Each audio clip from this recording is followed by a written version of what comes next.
Good evening. Welcome to the second edition of News Tonight. It's me, Michael Jordan Lukomwa, and let's start with the top stories.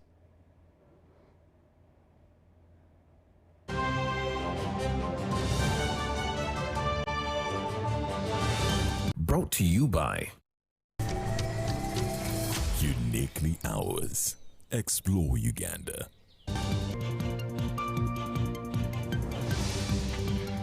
The Electoral Commission nominates 3 presidential candidates on their first day of the exercise. NRM's Yoweri Museveni nominated to contest in the 2026 presidential elections. UBC national broadcaster boosts fleet ahead of the 2026 election coverage. While Ministry of Public Service Woodball Club excels at Kenya International Championship. Brought to you by Uniquely Ours. Explore Uganda. John, thank you so much for joining in. Let's go straight to what we have for you this evening. President Yoweri Kaguta Museveni has officially been nominated to contest in the 2026 presidential elections. The nomination ceremony at the Electoral Commission headquarters in Lubowa, Wakiso District, drew thousands of supporters and senior NRM officials. We have the details to this.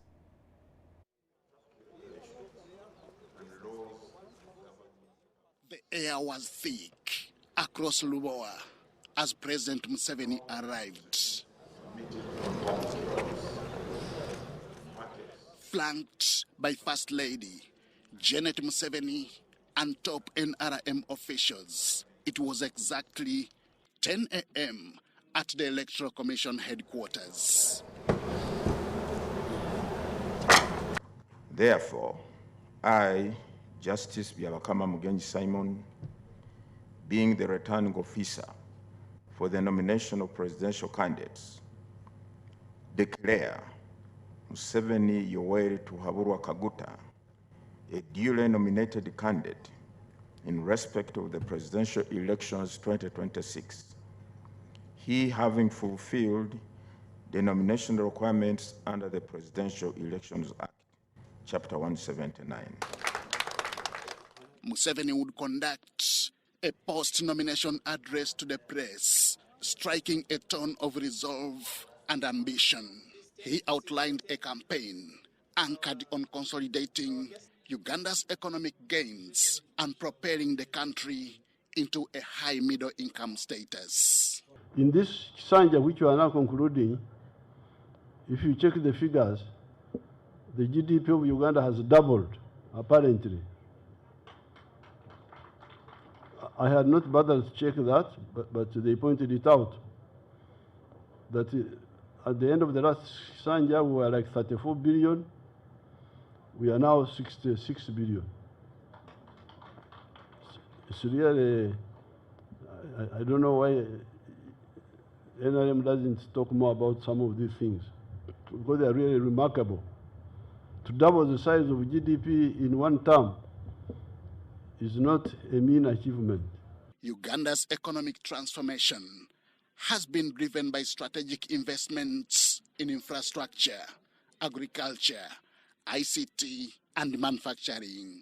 The country's GDP, once at $3.9 billion in 1986, now stands at $61 billion by exchange rate and $170 billion by purchasing power parity. Museveni is optimistic. The peace, investor confidence, and deliberate government-led initiatives will propel the country further. You Gen Z people, these are Gen Z, Gen Z, Gen Z. The Gen Z is my comrades, my supporters. You should see that picture of 1986 here. This was a coffee shamba, here. That's why they call it Boa Estate. It was a coffee shamba owned by a British company called Mitchell Courts. Now when you come here, it's amazing. If you, all the way you can see. a satellite picture of 1986 and now would speak many words rather than just talking. And the whole of, if you want to show the whole of Kampala, 1986 from the satellite, and now, just the picture.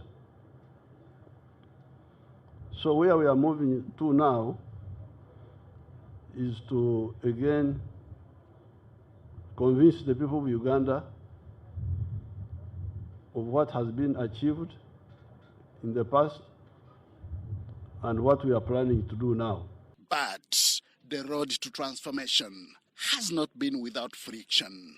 Addressing the ongoing teachers' strike, Museveni made a direct appeal. I am a person of arts, literature. I'm a man of literature. I can quote for you Shakespeare, what Shakespeare said and all that. But when there is a problem on the road, I can't help you. So we are saying, Banange, let's start with the scientists because they are fewer, but they are needed immediately. Later on, we shall go to the arts. For them, they say, no, if we all don't get, nobody gets. Now, that's what we cannot accept. That is so much selfishness, where you say, if I don't get, nobody else gets. The former NRM National Vice Chairperson for Central Uganda, Godfrey Kiwanda Subi, concurs with President Museveni. When he says we need science teachers, we need to promote them so that we can emphasize science even to the young ones. But there are those, even if you emphasize this, they may not be able to make it.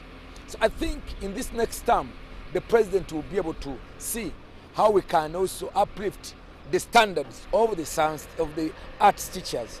With Museveni successfully nominated, it is not a question of if or when, but whether the NRM party will reclaim the presidential seat. Party diehards are hopeful and confident. When you have a good candidate, you have a team that has been built, you have a message, because people don't vote for Wolokoso. People vote for a message. And finally, you have a strategy to deliver the message, the strategy to deliver the message to the populace, and the strategy to make sure that at least everyone gets involved. You are home and dry. President Museveni's nomination sets the stage for what promises to be a fiercely contested election. With economic milestones and political legacy at the heart of his campaign, the road to January 2026 is paved with both promise and scrutiny. Henry Okrut, UBC. President Yoweri Museveni has reaffirmed that if given another mandate of 5 years as president of Uganda, he will carry forward the wealth creation interventions. Addressing his first public rally at Kololo Ceremonial Grounds shortly after his nominations, Museveni has announced the introduction of a shillings 15 million fund for leaders at the parish levels, as well as that for unemployed graduates and religious leaders.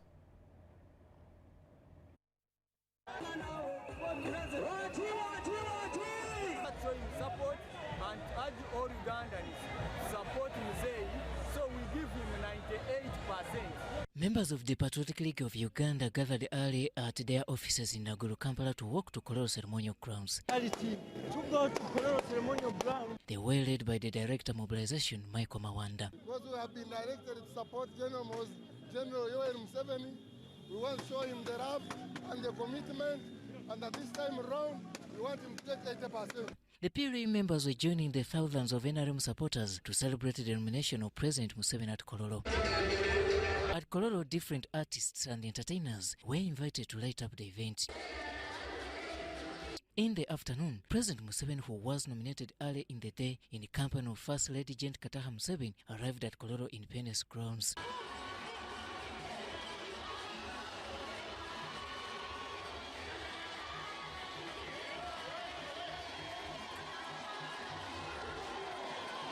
So I would like to appeal to all Ugandans who love peace and security, who love development, who love socio-economic transformation of their country, to support His Excellency the President. Shortly after the prayer, the nominators and seconders of President Museveni were given an opportunity to support their choice. We have worked quite closely together in many ventures. He is somebody who is committed as a Ugandan and as a Pan-African. Your Excellency, this new nomination is a reaffirmation that the covenant between you and our people of Uganda still stands.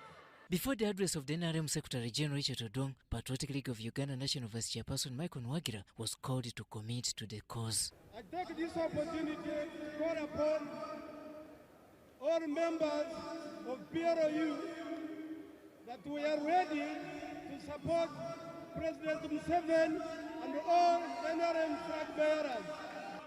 You have to move house to house, door to door, stage to stage, person to person, to look for votes for the president and for all other flag bearers. Other speeches came from the second National Vice Chairperson, female rights, Honorable Aneta Mong, and the first National Vice Chairperson, Alhaji Moses Chigongo. Today, we are opening up a new chapter, which the president is going to talk about. I want to thank you for transforming this country from instability to stability. And hereafter, the day's holder, Yoweri Kaguta Museveni, addressed the gathering. I also thank you, all of you, for turning up in such big numbers for this rally. Addressing the fully packed Kololo grounds, Museveni has called on the remaining 33% of Ugandans still living under the subsistence farming to raise up and take wealth creation. The 68% were outside, not engaged in production of wealth creation form of money. I'm glad that with the efforts we have done, that figure has now gone down. And with the above interventions, according to the president, there is no doubt that the future is bright. He further notes that this will go on in the coming term of office. Museveni says if given the mandate, they will initiate a 15 million fund for parishes, and this will specifically go to the leaders. So therefore, when we say we protect the gains, but also make a qualitative leap forward, that's what we are talking about. The fishing community will also smile. With sectors like those of the boda industry, ghettos and others already eating big from government, Museveni has promised to revive his agitation for a fund targeting unemployed university graduates who have finished 2 years at home. Activated the fund of the skilling hubs. For religious leaders, Museveni says they will not be left out. With the religious leaders and cultural leaders, they also need their own funds. Away from wealth creation, Museveni is also thinking big for the general public.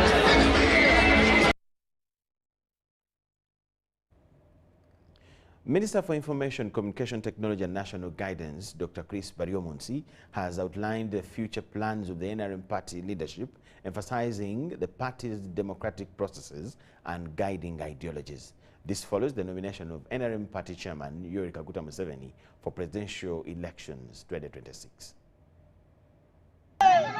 The Electoral Commission has nominated Yoweri Kaguta Museveni to Buhabura, candidate for the 2026 presidential race. Following the announcement, the Minister for ICT and National Guidance, Chris Baryomunsi, reflected on the evolution of the NRM's ideology since its rise to power in 1986. Looking back from 1986 to where we are now, Uganda has undergone very visible transformation because we went through the dark days where Uganda had become a failed state. And NRM has been able to bring back Uganda to life. Baryomunsi noted that the party's understanding of democracy has been shaped within Uganda's unique political context. NRM stands on 4 principles, and one of the cardinal principles is democracy.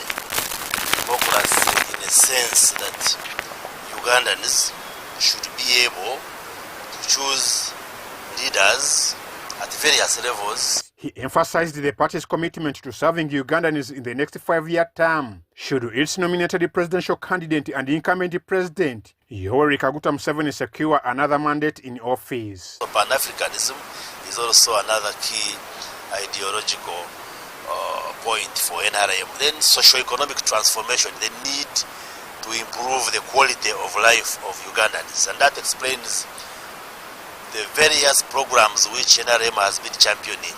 According to Minister Baryomunsi, the party's candidate is expected to emerge victorious in the 2026 race, projecting a win of around 60% of the vote. President Yoweri Museveni will perform extremely very well.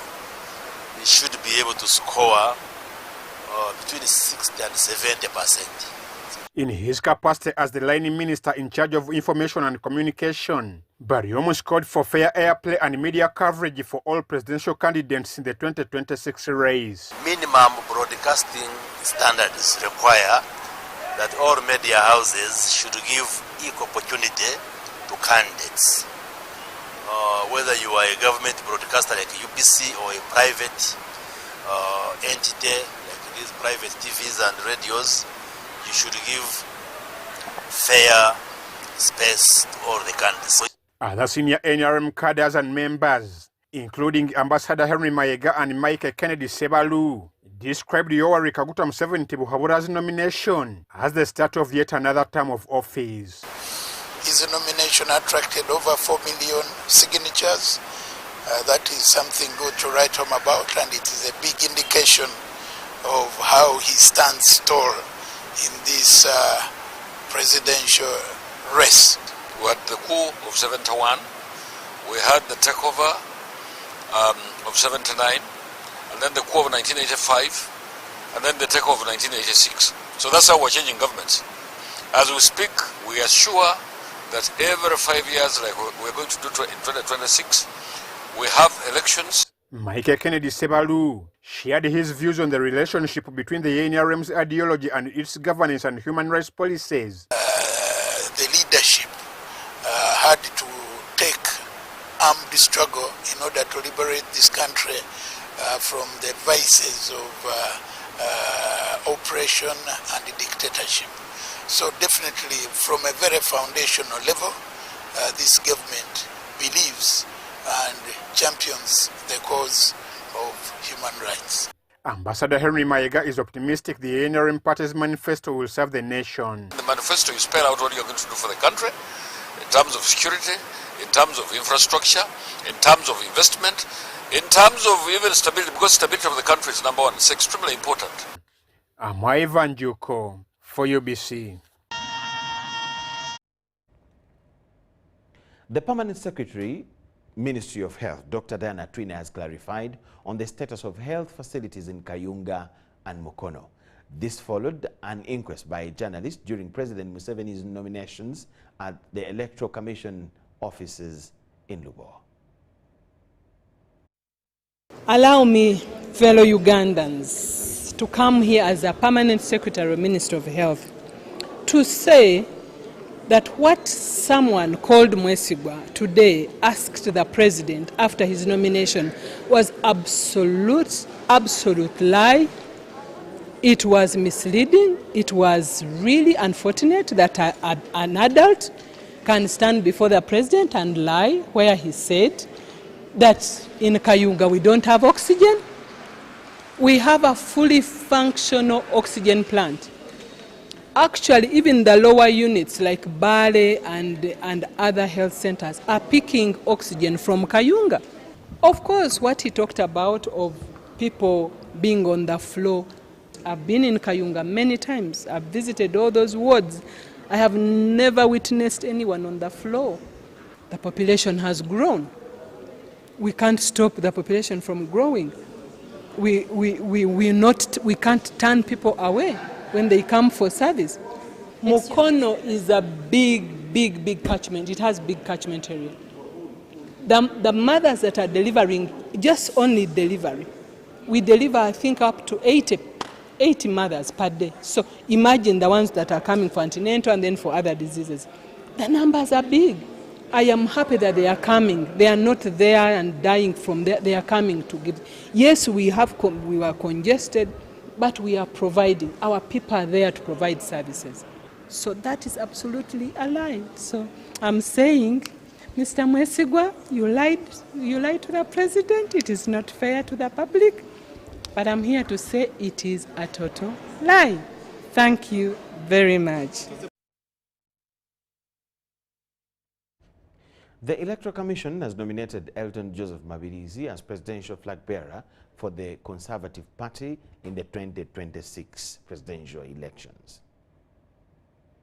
Presidential flag bearer Conservative Party Elton Joseph Mabirizi arrived at the EC headquarters in Rweza by midday Tuesday. Later, Electoral Commission's legal department and the commissioners scrutinized his documents. He was sent back. So we've guided him to go back and sort out that issue. Once it is sorted, he's at liberty to come, and we shall afford him another opportunity to try and get nominated. The chairperson, Electoral Commission, Simon Byabakama, said his academic documents did not conform with the law. Discovered there was an issue that did not come out clearly to conform to the law. Mabirizi moved out disappointed, however said he was going straight to the National Council for Education to certify his papers. At 2:30, Elton Mabirizi returned to Rweza to be nominated, and after scrutinizing his documents, the returning officer Simon Byabakama declared him duly nominated presidential candidate. For other matters, we are satisfied with the other requirements under the law. For that matter, I, Justice Byabakama Simon, being the returning officer of the nomination presidential candidates, declare Mabirizi Joseph as the duly nominated candidate. Mabirizi was told to avail the commission with a copy of his campaign meetings and also sign an MOU with EC on the harmonized campaign program. Under the Presidential Elections Act, Mabirizi was availed all-round security with vehicles and personnel.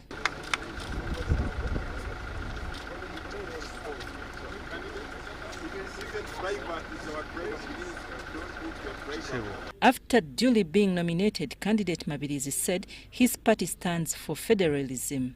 However, emphasized that in his first 100 days, he will make sure that all political prisoners are released. Can resolve. Federal can solve all the problems of Uganda. Sharing roles and responsibilities, that is the way to go. Mabirizi says he did not go through during the 2016 elections because of limited time, and in the 2021 he was busy sensitizing people how to protect the constitution. The years, skipping 2021 not to stand for presidents. I had to go to villages, to different parts of Uganda, to all districts, building capacity so that Ugandans can raise and fight any person who is against the constitutional rights. I'm Nafka Farida in Rweza. The National Peasant Party presidential candidate Robert Kasivante as well was the second to be nominated on Tuesday at 3 p.m. Kasivante says once elected president, he will increase the budget for agriculture and focus on federal governance. National Peasants Party presidential candidate Robert Kasivante arrived at the EC offices at 2 p.m. Him to this very important. Clad in black suit, white shirt and red necktie, Kasivante and his supporters was nominated at 3 p.m. I, Justice Byabakama Simon, being the returning officer for the nomination of presidential candidates, declare Kasavant Robert a duly nominated candidate in respect of the presidential elections 2026. Kasvante was, after nomination, handed a security lead car with 16 security guards for his protection during campaigns. As a car commander who will be to this today, how many personnel? 5 personnel, including the car commander. Speaking to the media after the nominations, he says mechanization of agriculture will be his priority when he takes over government. This campaign is not built on promises. It is built on purpose. It is time for a government that understands your struggle. Not for reports in the air, conditioned offices, but from lived experience. I was raised among you. I have walked the footpath, shared meals of cassava and beans. He says a federal system of government where every level of government have their own distinct powers and responsibilities will also be on his agenda.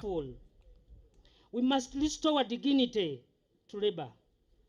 The farmers in Masaka, the teachers in Chivale, the nuns in Amuria, and the border riders in Imbali deserves a future that works for all, not just the connected few. Philip Aguta for UBC News in Kampala.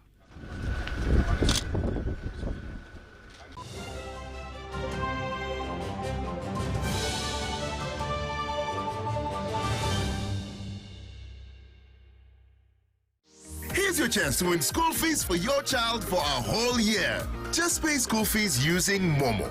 Dial *165 *80 hash. Select option 2 for school pay. Select option 1 to pay school fees. Enter the student number and amount and approve the transaction. You are now entered the draw to win school fees.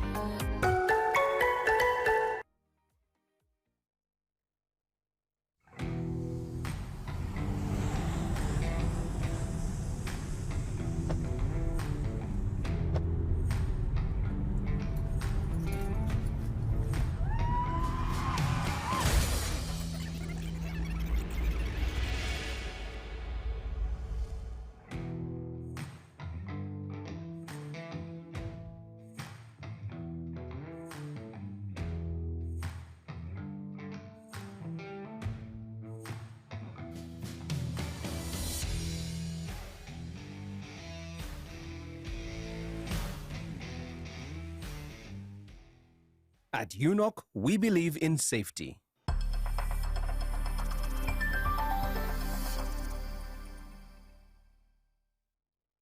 Every waking day is a reminder just how beautiful this, our land, truly is.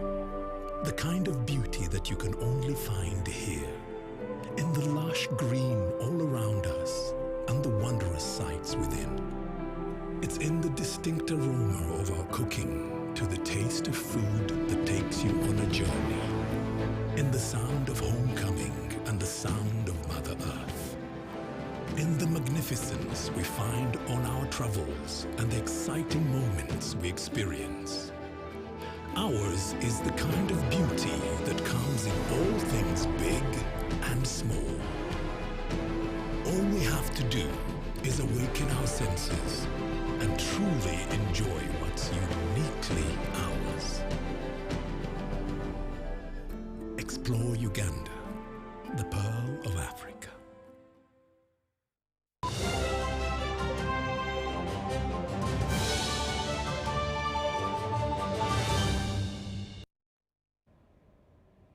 UBC News Tonight, thank you so much for watching and welcome back from the break.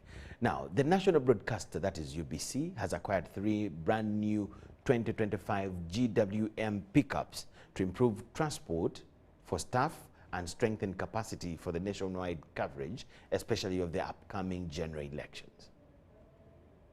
We gear up for the 2026 presidential elections. We are definitely going to hit the road running, and we shall cover all the candidates. The new vehicles mark a turning point in addressing transport challenges that have previously hindered timely news coverage. They will come in handy during this electioneering season, says Winston Agaba, the UBC Managing Director. Yeah, we are prepared to making sure that the elections, upcoming elections, and following up all the candidates 2025-26 election. This is just part of the government support to UBC. We want to thank government. Transport-wise, we have been struggling with these 2 pickups, and we're expecting some more. We should be able to traverse the whole country, and we want to thank the providers of the car. High-tech, new technology, efficiency is high, so we are excited. We're excited, and viewers, listeners, just stay tuned to UBC, and we shall be bringing you all the updates and whatever is out there by all the candidates. We hope to buy more cars going forward. Next quarter, we are underway because we need to cover all parts of the country. As UBC, our fleet requirements are many. You realize we have to cover 130 districts. And out of the 11 radio stations we have and 40 stations, you realize our fleet capacity is supposed to be at 30 motor vehicles and maybe 15 motorcycles. But with this new boost, we hope to do our best. The Chinese manufactured vehicles were supplied by WQ, represented by Daniel Obala. Most of the times we are known for Sinotrax, but now we have entered the passenger vehicle market. We have brought to you pickups, SUVs, and station wagons, and also vans. These pickups that we have delivered today, UBC, we basically want to promote the state of the art also in the automotive industry. We want to see that many business people are using vehicles that consume less, number one. Then number two, there's return on investment. And then besides that, we are trying to see that our competitors in the market, sorry to say this, but we are coming for you, and we want Ugandans to drive brand new vehicles, 0 mileage and current year at an affordable price. The national broadcaster reaffirmed its commitment to serving Ugandans with accurate, timely and reliable information during the election period. As UBC, we are very much prepared to cover the presidential elections across the country. We have enhanced our capacity in terms of logistics, in terms of human resource. We have also, on top of that, trained our reporters across the country for both radios and TVs, the 11 radio stations across the country, so that we are able to broadcast the presidential elections, the MP elections, the local council elections to all Ugandans from all parts of Uganda. We have also enhanced on our fleet. We have more vehicles that have come in. We have procured more cameras for our reporters, and also we have given more facilitation in terms of training. Sudat Kaye, UBC News.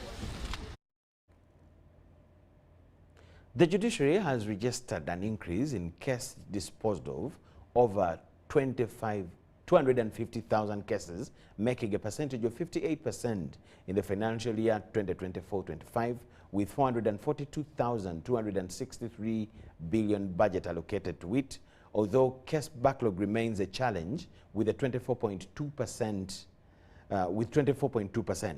Chief Justice Alfonso Winyidolo says that the increase in case disposed of is attributed to the use of alternative dispute resolution mechanisms.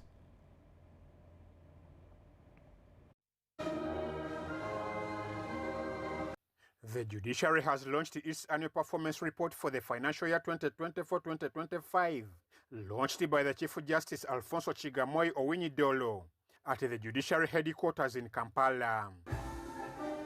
The report launched is under the Administration of Judiciary Act 2023 that requires the Judiciary to make a report to the public on how it has utilized the allocated funds. In the financial year 2024-2025, the YAM was allocated a budget of 442,260 billion And so far, the YAMU has spent only 428.133 billion in administering justice to litigants. Chief Magistrates Courts and High Courts registered the highest completion rates due to reforms like the use of alternative dispute resolution, ADR, deployment of more judicial and administrative staff, rollout of ECMIS, and operationalization of more high court circuits and magistrate courts. With the spent funds, over 279,630 cases have been disposed of out of the 450,124 cases which were registered, with the high courts and magistrates courts outcompeting other courts in handling and disposing of cases. Renovation, maintenance and construction of courts in different parts of the country, including the completion of the construction of Rukunjiri High Court, Budaka Chief Magistrates Court, the construction of Nakasongola, Soroti High Court and Tororo High Court, which are under construction, have been some of the achievements of the YAM. The Judiciary constructed a number of court buildings and the progress was as follows. Rukungiri High Court and Budaka Chief Magistrates Court buildings were completed and handed over. Construction of perimeter wall at Nakasongola Judicial Training Institute site, phase 1 was completed. Construction of Soroti High Court building was at 85% completion. Tororo High Court was at 50% completion. It is at the roofing stage.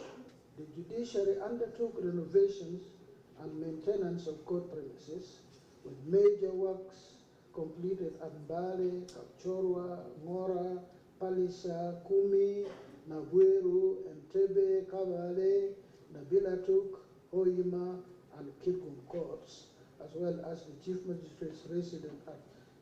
The use of ICT in handling cases has also contributed to the increase in case disposal.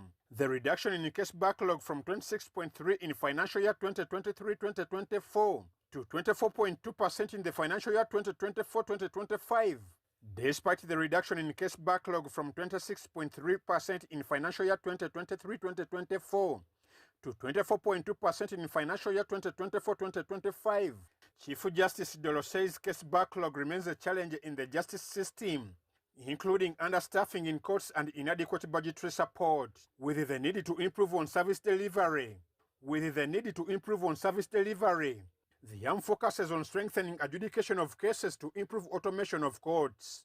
The Judiciary also launched the compendium on enhancing electoral justice in Uganda to ease handling and filing electoral petition. The report was launched under the theme, Strengthening Administration of Justice. I'm Ivan Juko and Viola Nansubuga for UBC.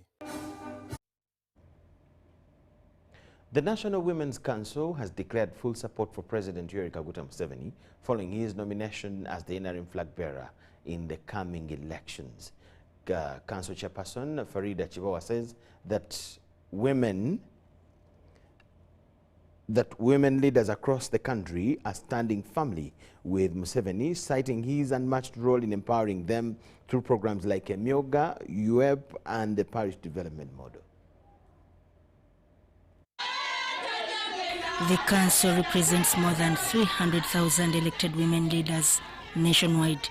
Chibawa stressed that Museveni's leadership has given women peace, financial independence, and opportunities no previous government provided. And to the women, I ask you, don't go into so many arguments. You just wait the day, you go and mobilize, and do not make any intervention, do not make anything that is going to cause you problems in your marriage. If the argument is on, please just make sure that for you mobilize for your candidate, and when time comes, you go and vote for President Yoweri Kaguta Museveni for continuity. She called on all women to mobilize support for Museveni and urged men to give their wives and daughters space to freely back the NRM candidate. And what we need to do is to safeguard the gains. We are protecting the gains. All what we have achieved, we want to protect it. We have young children. Many of us are sick. Many of us are pregnant. Many of us, we still need much more. Many of us have just started working. So please, Museveni has given us an opportunity that other governments never gave to our mothers.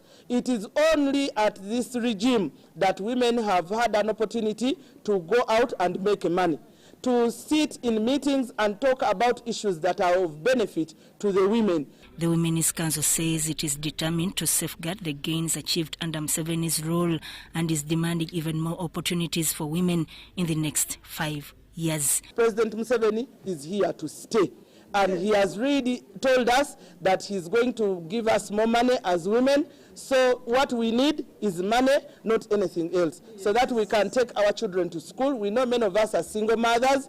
I'm speaking on behalf of so many women who are widows, who are single mothers. Many of them have lost even so many lives, and we need to protect our women, especially the young women. We don't want violence. What we want is to have a peaceful election, and we want to continue and urge the actors, majorly the police, to ensure that our women are protected. If not Muzei, who else can we vote? With all the peace that he has given us, especially some of us from northern Uganda, I am assuring people that in northern Uganda, women are just waiting for that day. No intimidation, we are going to have peaceful election, and the women are saying, Muzei is there for us with all the empowerment, with all the development that he has brought with the peace. We are saying we still remain foot soldiers of Muzei. All other women in other political parties kindly join the NRM party to support Museveni. Museveni has done a lot for this country to benefit the women of this country. Sudat Kaye, UBC News. The Permanent Secretary at the Local Government Ministry, Benjamin Kumumanya, has disclosed stark disparities in classroom attendance across the country, with some districts reporting teachers actively conducting lessons while others remain crippled by continuing strike. During his recent oversight tour in eastern Uganda, the Permanent Secretary to the Local Government Ministry, Benjamin Kumumanya, discovered discrepancies in classroom attendance in the region. When in Busia, the schools were going on. You go to Mutego, the schools, children are not in school. So the localities, Busia, the culture was different. Mutego, the matter is also different. And there could be other influencing factors. The other day checked on Nansana, the schools were going on properly. This follows the teacher's decision to lay down tools at the beginning of the current term over unresolved salary differences. So you are a teacher, holding an office of a teacher, and you wake up, sat down, you don't go to class to teach. That is the beauty of the Constitution. Point number one, there's no question about it, because the office that you are holding in trust for the people, as per chapter 26, you have violated it. You have put that. Kumumanya was meeting the district education officers and district health officers of cities and municipalities on how to handle service delivery in the education and health sector. Both education and health officers attributed the slump in service delivery to poor remuneration of civil servants. We have senior education officers at U3 and the head teacher of a primary school at U4. But in terms of rank, the senior education officer is higher than a head teacher at U4, because these are 2 steps ahead. But these people are paid the same amount. Whereas now the supervisor, my gross does not even reach 2 million. And yet I have somebody in the classroom who is a diploma with 2.8 as a gross. This demotivates and affects service delivery. We think that our salary scale should be raised from the current U1E to U1SE. That is a policy matter. And the one of municipal health officers should be raised from U2 to U1E. Thirdly, we think that there should be provision of clarity of the path. The meeting was discussing decentralization of service delivery and socio-economic transformation in Uganda. Winnie Ainemba was Katire and Joseph Okow for UBC. The head of Public Service and Secretary to Cabinet, Lucy Nachobe, has urged Ugandans aspiring to join government service to focus on patriotism and commitment to the public good rather than seeking personal gain. The head of Public Service and Secretary to Cabinet, Lucy Nachobe, has told hundreds of job seekers that public service is a calling, not a shortcut to wealth. She observed that some candidates approach the recruitment process thinking about expensive cars and luxury homes instead of focusing on how they can contribute to improving service delivery for citizens. By the time you get into the first, second year, that thing will have changed. That permanent and pensionable will be depending on how you deliver every year. Every year we should be able to evaluate and send out people who are not delivering. Speaking at Nambole Stadium, where the Public Service Commission launched aptitude tests for 277 government vacancies, Ms. Nachobe further cautioned new recruits against forming pressure groups to demand salary increments within a short time of joining, saying such behavior destabilizes the service and distracts from its core mandate. She urged applicants to uphold integrity, promising that merit will guide all appointments. I therefore must emphasize that both the Commission and the candidates must uphold the highest standards of fairness and integrity. And I urge you, the Commission, to maintain strict oversight over every stage of the recruitment process. Public Service Commission Chairperson Winnie Kabogoza Musoke revealed that the recruitment drive has attracted applicants from across Uganda competing for positions in ministries, departments and agencies. Because as PDS said, we've worked as a team. You cannot know that this is a member or this is a staff. And if you are appointed, you have to work as a team for the success of the government. She assured candidates that the process will be transparent and merit-based. You have to look respectable and to uphold the honor of the institution and the public service. Dr. John Mbabazi explained that the exercise includes aptitude tests, oral interviews and background checks before successful candidates are deployed. So the aptitude test is going to help us to shortlist people for oral interviews. The Public Service Commission procedure is that for one post, we shortlist 6 candidates. So this, we shall generate an order of merit from the first for a particular job to the last candidate. If there are 8,000, we shall generate from number 1 to number 8,000. Joseph Chigozigola, UBC. Prime Minister Robin Anabanja has said that the NRM government has brought youth on board and they should utilize this moment to prepare themselves for the next leadership role. The message was delivered by Chairman Workers League CEC, Emmanuel Katambuka Rakajara.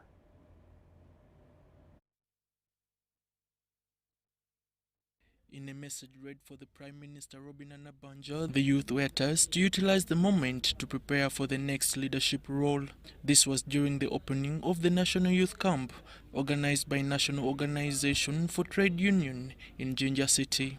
The Chairman Workers League, Emmanuel Katambuka Rakajara, represented the Prime Minister. For those days that you will be here, brothers and sisters, know that you are going to take over. And taking over, when the aeroplane is taking off, it prepares. You cannot take off when you have not prepared enough. The country representative, International Labour Organization in Uganda, Luanga Evans, said that leaders should put valuable laws that protect workers from exploitation.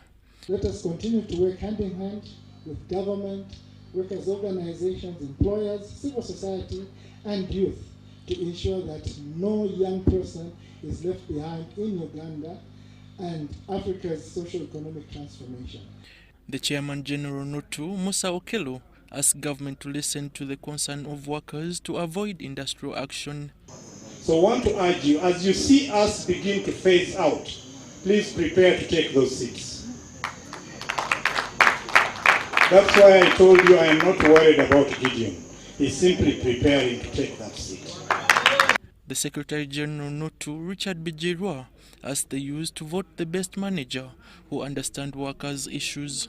The President also has given us a quota on the appointments of different trade union leaders for different positions, which we believe is also accommodated into the manifesto. All this has been accommodated.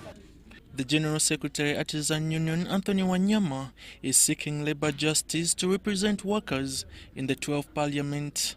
As long as you are in employment, you are a potential candidate to the legal justice system. So, what does this one encompass? It means we should have proper laws which do not oppress workers. Secondly, we must have the enforcement mechanisms. And that labor justice should be as quickly as possible.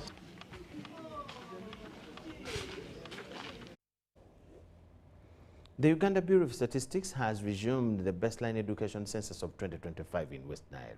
The exercise, which started on the 7th of April 2025, will run up to early December. The baseline census will generate comprehensive education statistics of all schools and institutions in the formal education system of Uganda for appropriate planning, policy formulation, and decision-making processes. This is going to be a physical enumeration, and part of the enumeration will also include a head count. We are appealing to all stakeholders, the head teachers and the parents, and the pupils themselves to ensure that they are back in school now that a third term has opened. The good thing, our team gives the school notification prior that we shall be at the school on this date. And the number we shall get is the number we shall go with. The director in charge of methodology and statistical coordination services at the Bureau, Thomas Rutaro, re-echoes the commitment. This baseline education census is one of the first kind, and the Bureau intends to undertake it periodically after 5 years, but there will be education surveys. Refugees, the census is covering all learners, irrespective of status. We are covering nationality, the refugee status, and we are not leaving anyone behind. And our target is to complete enumeration before the national exams, the PLE, the Uganda Certificate of Education exam, then the Uganda Advanced Certificate of Education exams. The Deputy Resident City Commissioner of Arua City, Angopale Swadik, asked parents and schools to cooperate with the data collectors.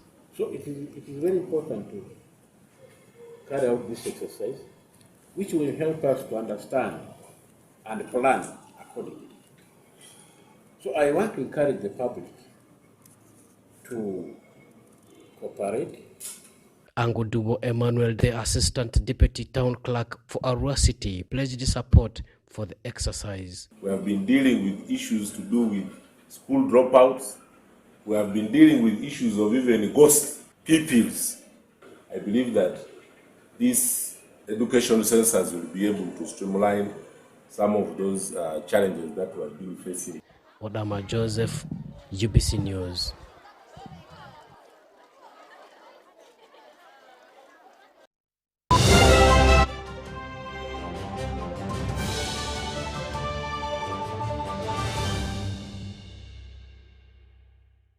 Big thing about the MTN Super. Wali yakapia musite wali yakapia. Wali yakapia. MTN kabo de super mustairompia. Then you kabo de smartphone nebi yakabibiona. Wali yakapia. MTN kabo de super mustairompia. The new Kabode smartphone never akabiryonna. Get the new Kabode Super Smartphone and enjoy 16 GB free. Start with a deposit of only 45,000 Uganda shillings and pay the rest in daily installments of less than 1K. You can also make weekly and monthly installments. Together, our vibes are unstoppable. Terms and conditions apply. MTN. MTN is regulated by Uganda Communications Commission. Step into a world of excellence, comfort and pride with Royal Foam Furniture, crafted to perfection right here in Uganda. We bring you state-of-the-art living room furniture and bedding products at affordable prices. Our wide variety of mattresses include orthopedic, pillow top, spring mattresses suitable for institutions like hotels, and many others for home comfort. With every piece telling a story of royal excellence, our products are built with the highest quality materials made to last. Experience royalty with Royal Foam Furniture, proudly made in Uganda, so buy Uganda and build Uganda. Visit our showrooms at Ginger Road, Chambogo Junction, Bukoto Chisasi Road, and on Victoria Mall, Entebbe, on the first floor.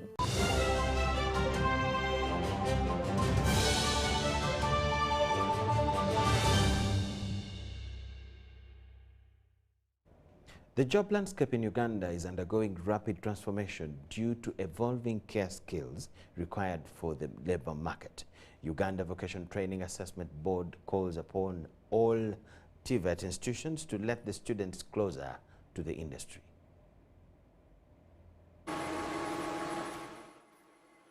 Uganda Vocational and Training Assessment Board has joined the work industry to assess critical skills and prioritizing hands-on skills for the assessors of the new TVET Act.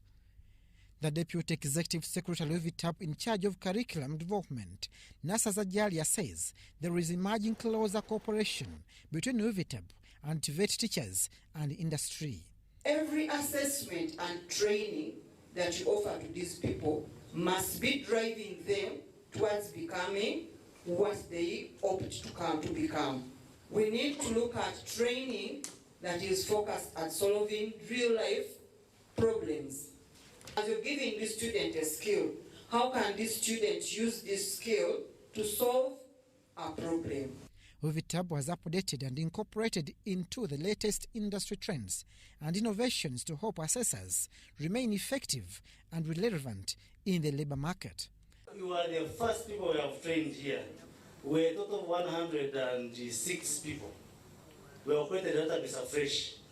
160 have gone outside, and we are going to profile each one of you.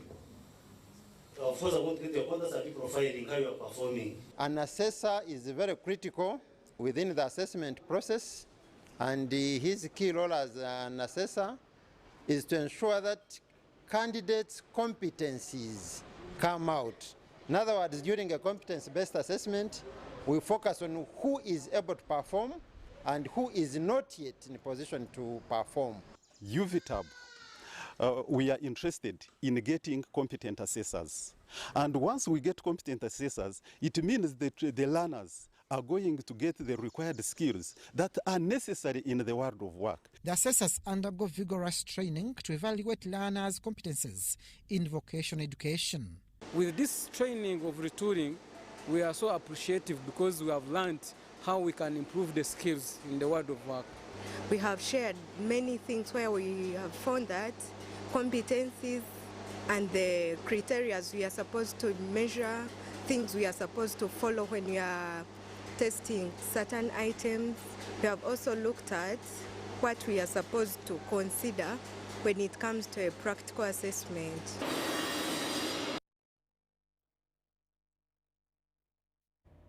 The Ugandan National Mining Company has launched its 5-year strategic investment plan covering the period of 2025-26 to 2029-2030. The plan aims to strengthening the company's role in harnessing Uganda's rich and diverse energy resources to drive sustainable growth. Contained in the strategic plan launched by Dr. Ruth Nankabira, the Energy and Minerals Minister, and Amos Logolobi, the State Minister for Planning at the Ministry of Finance, is a compelling proposition that, if well executed, can position UNMC at the center of Uganda's social and economic transformation. Where are the key areas that you'll find the mining company operating? First, I've already indicated it's a state-owned company and will manage the strategic commercial interests of the state. In other words, through the Ugandan National Mining Company, the country has got a vehicle through which it can participate in the mining sector and ensure that actual value is obtained. We'll do this by holding equity in the licenses and spearheading value addition. And by the Mining and Minerals Act of 2022, that act reserved a 15% carried interest in all the medium and large-scale licenses. The inaugural annual general meeting of the mining company comes at a time when government is stepping up efforts to ensure the country reaps big from abundant mineral resources by enhancing value addition. It is in their strategic and investment plan to make sure that they prioritize minerals that will support ATM, agribusiness, tourism, mineral development, science and technology.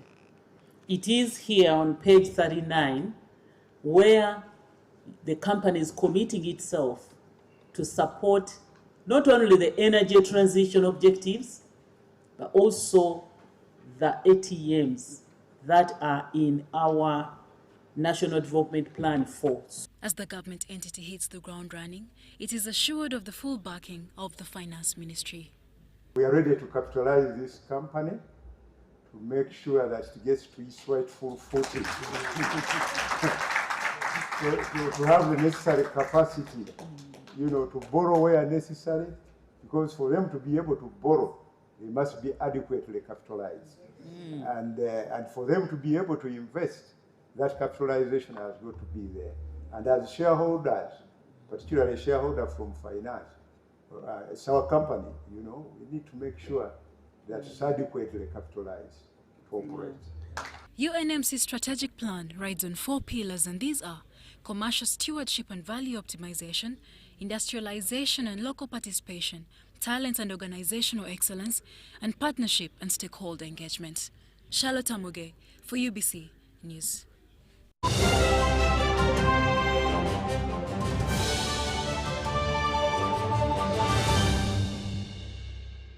In the world of sports, Ministry of Public Service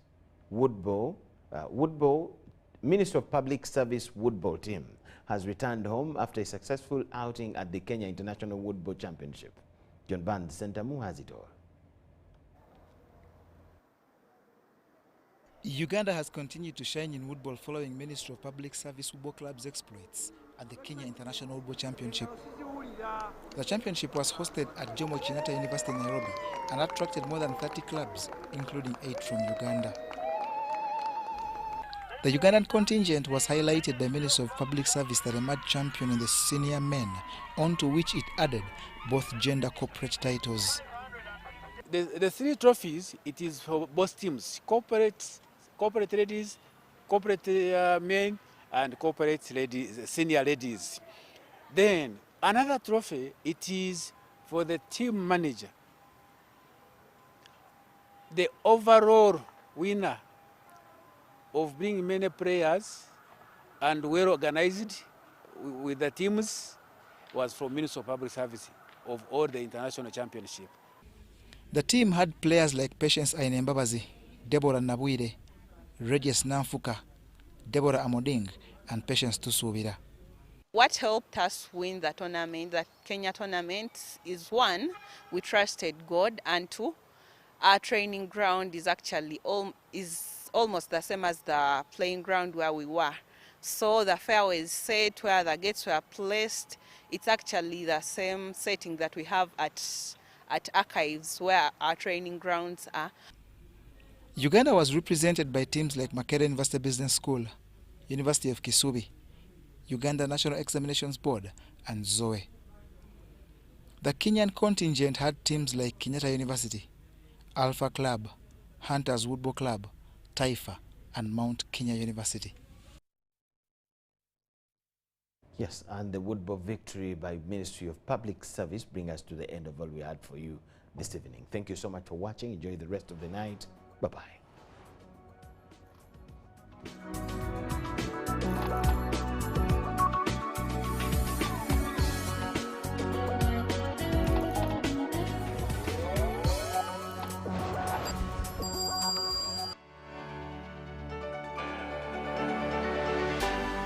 UBC, inspiring Uganda.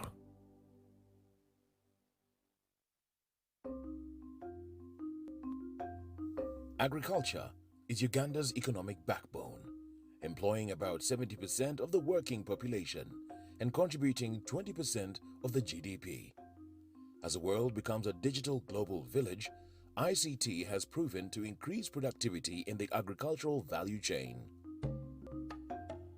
UCUSAF, through its Strategic Plan 3, recognizes the importance of access and usage of ICT-based tools, information and knowledge for farmers by providing them the needed skills to live, learn, work and participate in a digital society. We came up with a project which we took to UCSAF, and we're happy that UCSAF supported it. That project is called ICT for Farmers. What did we get from ICT for Farmers? We managed to skill up to 100,000 farmers.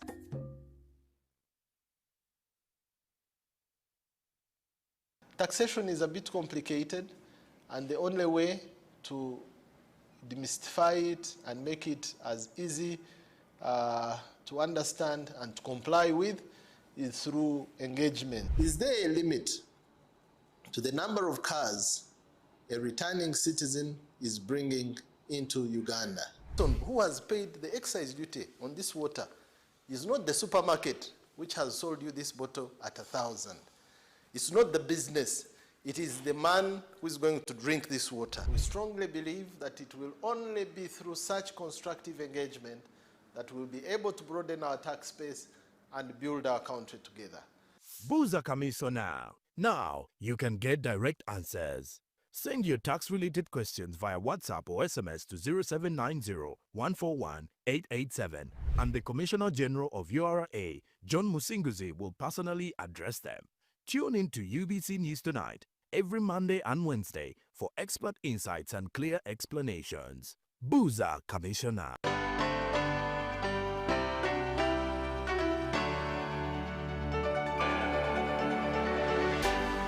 UBC, inspiring Uganda.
Yeah.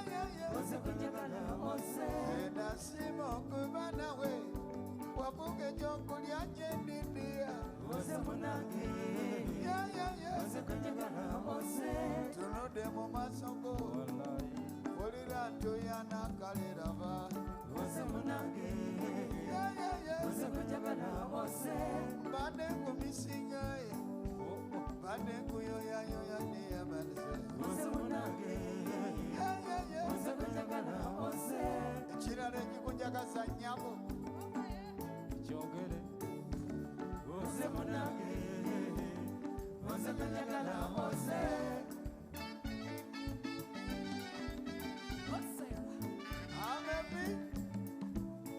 Amefika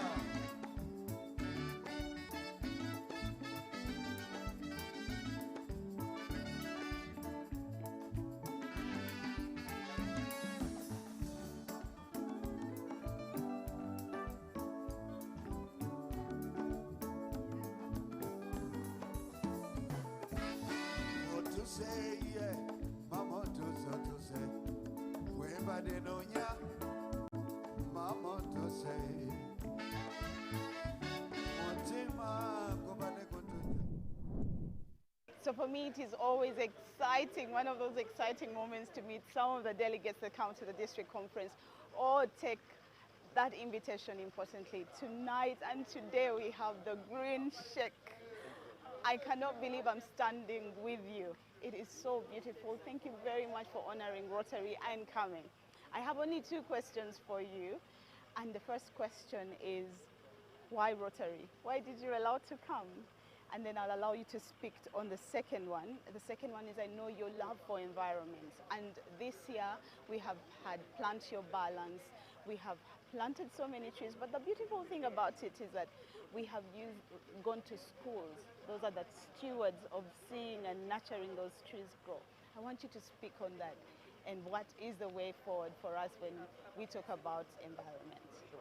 Yeah. For the first question, I think why Rotary? Because they are committed, yes, have discipline, and they are continuing with their legacy. I haven't seen any service they are really committed. So I can see a family rather than people. Yes, wonderful. That they are transforming the generation to generations.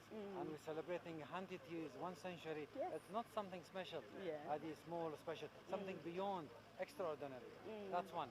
The other thing about we're bringing the consciousness. People know, but they need to mobilize. Yes. Mobilize individual, corporate, and community. Yes. So mobilizing to see a model, and a model leading by example, and how they can be stewards on their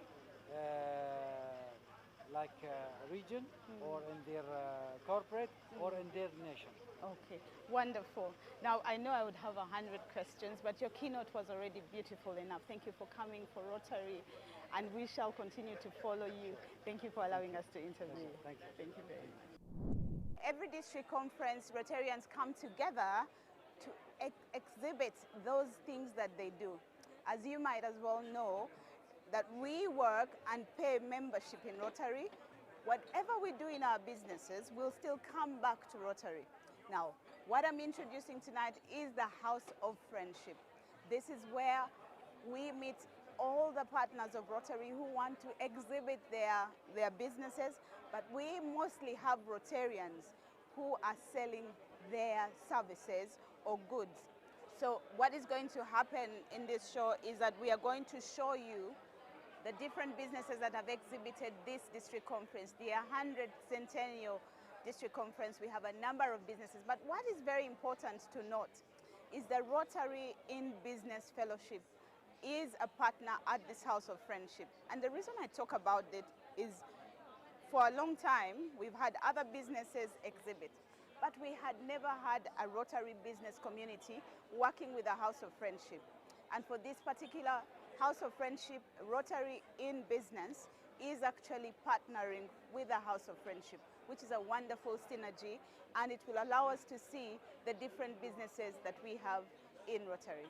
Welcome to the Rotary Moment Show.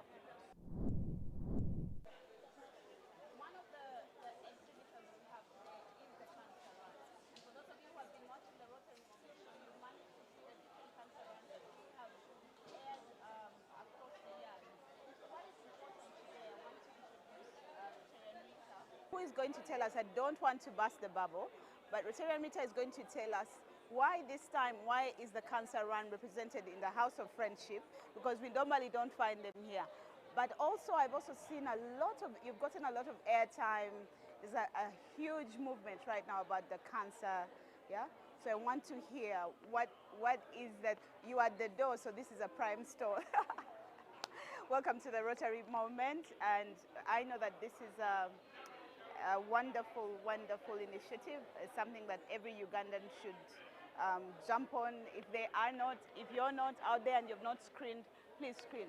But Rotary Rita, I don't want to take this away from you. Tell us what this is about. Thank you very much. Rotary Moment. This is the Rotary Cancer Program. This year we chose to do more awareness to the communities, and that's why you see we lobbied for as much airtime as possible. We are doing a lot of cancer awareness, even here at the 100th DISCON. And in our awareness, we are doing cancer screening right at the sick care tent. Why are we doing cancer screening is because we believe this is a call to personal action. We will not prevent cancer if people don't screen and detect it early. Because once it's detected early, it's easy to treat. So we are here to also register participants for the 14th cancer run, which is going to be on the 31st of August 2025 at Kololo and 5 major cities. And the registration goes for 30,000 shillings. At 30,000, someone gets a very beautiful vest. This vest looks like this. Talking about Rotary in Business as a fellowship, but right now there's another fellowship that I think, for me, it's a fellowship of passion. It is a fellowship that you can join because you have a desire. It doesn't take you away from your Rotary Club. You will still remain in your Rotary Club. But what is important is that this fellowship makes that particular requirement for you that you have as a passion and you can achieve it. What is that? That is the Rotary Camping Fellowship. And the lady I'm going to interview is the person who hatched this whole idea. And I'm going to ask her when it started. And for those of you who have been watching us, I'm very sure you've been able to see some of our past shows on the Camping Rotarians. And we've met Irene before, but I want us to talk about when we started. Thank you so much, Rotarian Carol, for giving us this opportunity to know how this fellowship started, what we do, how is the membership. This fellowship started in 2020 at Seziwa Falls. That's where we launched our fellowship. And our objective is mainly to support children born with congenital heart diseases. And through the journey of 5 years, we have camped in Seziwa, Jinja, Masindi, Katosi, Bushenyi. And in all these, we have managed to fundraise money in each edition. And we have touched over 10 children for heart surgeries. And we have given out 5 ECG machines to different regional hospitals. And this is Mulago, the Uganda Heart Institute, Jinja Referral Hospital, Mbarara, Masaka, and Busore Hospital in Mutaleja. We are doing it regionally because we want to inspire and people know about this fellowship. Because this fellowship, it is not that only Rotarians are supposed to be in. Our membership is open to even non-Rotarians. And it is only $30, which is $100,000 to become a member of this fellowship. We have just finished to induct over 150 members, and we are soon induct more and more.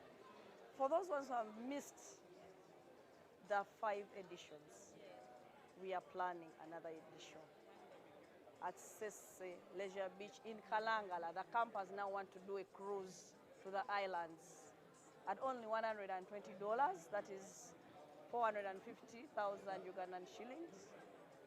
We want to touch more souls at the Uganda Heart Institute who are needy and they have no support.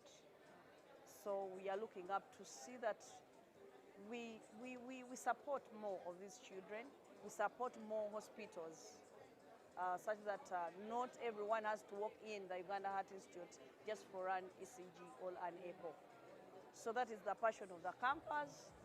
We camp in our tents, as you're seeing it, but we have those ones who have phobia who camp in their beds, in accommodation, in the rooms. Like, yeah, Carol, I know this time around you're going to camp in a room because you have phobia for the tent. So we call upon all those who can join us. We still have slots for membership. Let it be a Rotarian or a non-Rotarian. You can be a member. Let's come 8th to 10th of August at Seshe Leisure Beach, Kalangala. We have fun, make new networks, opportunities, but as we save children born with congenital heart diseases. I believe that the House of Friendship represents so much of what we do. And when you look at the things that we do in Rotary, like membership, all that is derived from our businesses. I remember when I suggested, why do we hustle every district conference to find the chair of House of Friendship if we have a Rotary in Business Fellowship? Because you come together and bring Rotarians together. So for me, when I saw Rotary means fellowship, means business, as a main partner of the district conference, I was excited. And I'm glad that this has come to pass, and I hope it continues, not just here in 9213, but also 9214. And that also grows the business, Rotary means Business Fellowship, a bit more. But I want to introduce you to Rotarian and past President Lyombia, who comes from the Rotary Club of Myenga Sunday Sunset, and he's going to tell us what Rotary Means Business is and why it is very important that they are here and what that means for the future, because that's very important. Sure. Yeah. Thank you so much. My name is Edward Lyombia from the Rotary Club of Myenga Sunday Sunset, District 9214, and I am the serving chair of Rotary Means Business. Rotary Means Business is the official business community for Rotary, and this is a platform that brings all the business people, the Rotarians and Rotaractors together to see that we support to propel their businesses. We want to grow their business in the area of sales, but also in the area of business management. So what we do is we've put together a number of initiatives that support the Rotarians, that are our members, to be able to realize value. One of them, we've developed a major web platform where each of our members' business is profiled and included. So anyone out there that is looking for a particular service that our member offers is able to find it on the web platform. And this platform, we are going to promote it globally. Then we've also organized expos, business expos, where our members are able to showcase what they do to the world. Now, an exhibition like this is not essentially for sales, but the main reason is for a member to make their business known out there. When you have a lot of delegates like these coming through, they are able to know what you do, and then they are able to do business today or tomorrow. Yeah. But also in the same event, you can sell, you can make some sales. So we do this, and today we are the official handlers of the House of Friendship. And most of the exhibitors you see here are our members. One of the most important things in House of Friendship is we get to meet different vendors. And most of them are within the country, and others, come across from different countries to come and exhibit the different things that they do. So today we have Steffi's and company, and she's come all the way from Nairobi. But what is important to note is that she's also a Rotarian. So I'm going to ask her to introduce herself. She's got very many beautiful things, and I keep looking around. I seem to be very distracted. But she's going to introduce her business, and she'll also be able to tell us how the sales are going. Why did you decide to come to Uganda for the House of Friendship? But I also think you're selling very many beautiful things. Please.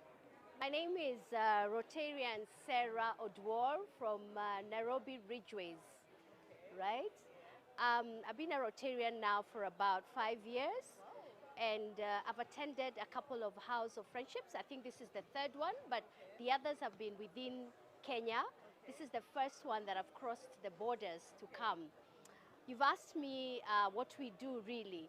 We give solutions for gifts, especially for corporates, because we want to take away the stress of when you want to gift your clients, what do you want to give them?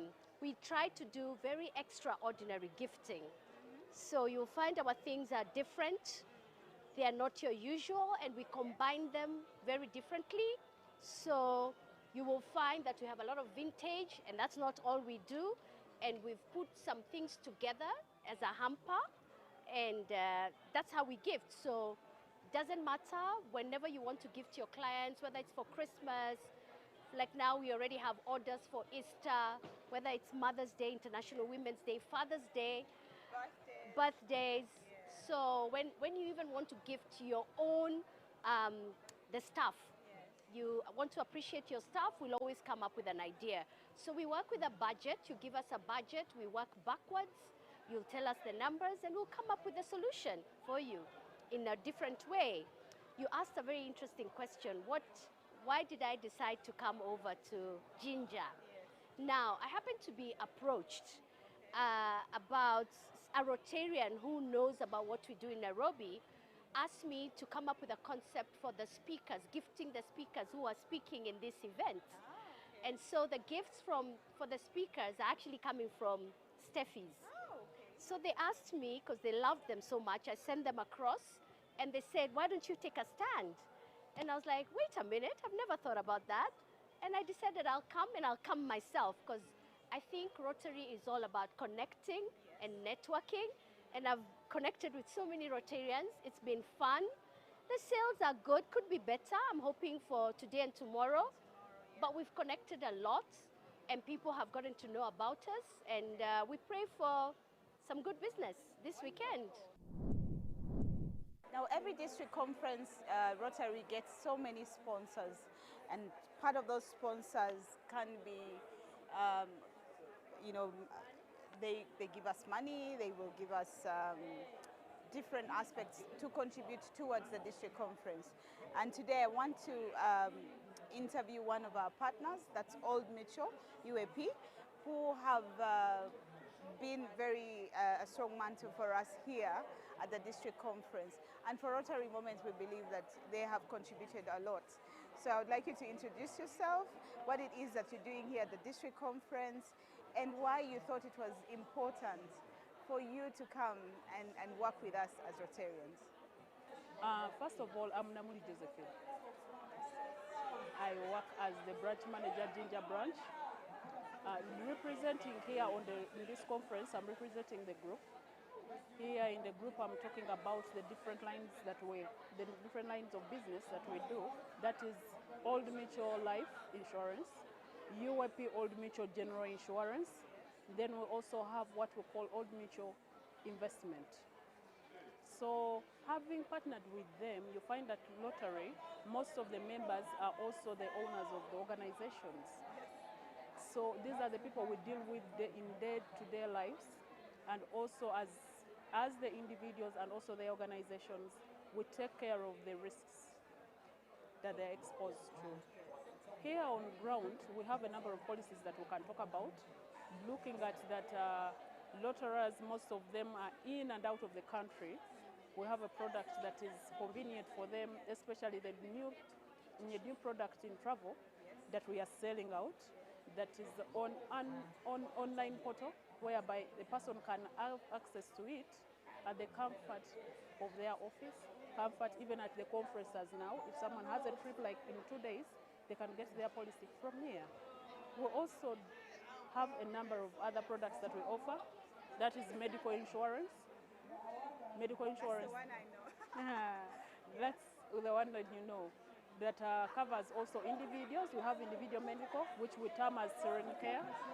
We also do, you find that most of these people are owners of factories or industries. We cover all those risks involved in the industries. Industries, I mean the machinery and the individuals. such covers for the machinery and also the group person accident or workman compensation. So you find that we also have what we call the investment. I don't know if you've heard of our unit trust, umbrella unit trust fund. Well, I'm hearing it now, and I'm sure that viewer or the Rotarian that is watching us right now will be very interested in understanding what it is. In reference to the conference this morning, most of the speakers were emphasizing investment at an early stage. UAP is here for you in that line to cover for your investment. That is why we introduced a product called a unit trust, umbrella unit trust fund, whereby you earn interest on your principal. Well, that is the House of Friendship. I think a lot of interesting businesses here. Some of the things I've loved most is how we have women groups, coffee, lots of coffee, innovative ideas like Molondo, using different plants to help hormones for women. There's clothing, there's a lot of Rotary branding. There's so much in terms of fashion.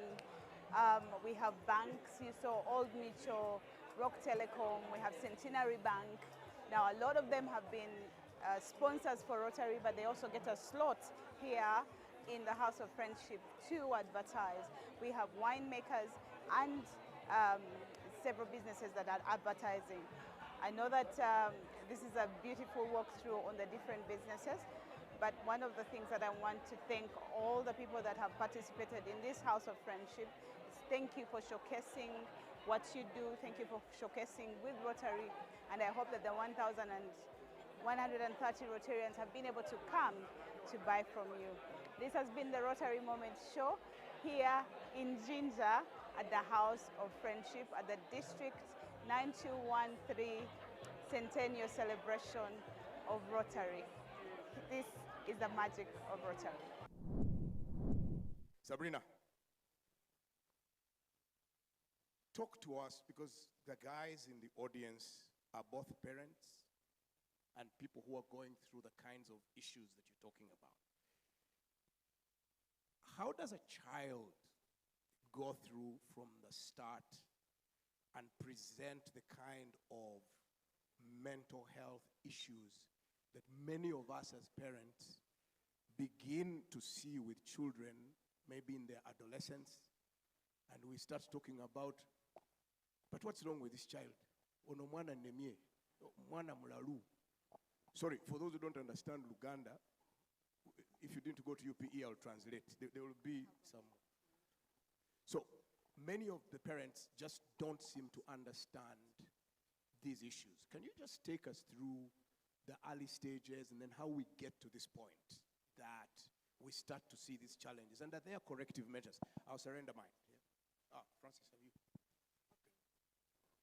Okay, I just said thank you so much to the organizers for inviting us to be at this amazing panel. We've had a lot of fun, and sorry for our dress code. We couldn't share our toothpicks while on stage. But I'd like to say that as a pediatrician, my job is to ensure that every child who is born survives, thrives, and then transforms their society. Dear friends, even before a baby is born, before you start dating, it's important to make the right choice of your lifetime partner. And as you make the right choice, how would you know? You must, speaking from the side of women, I'd say that the right partner is not just the tall, dark, and handsome guy.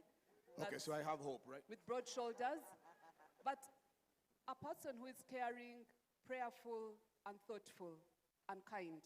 Repeat it again. Prayerful, thoughtful, compassionate, kind, and rich.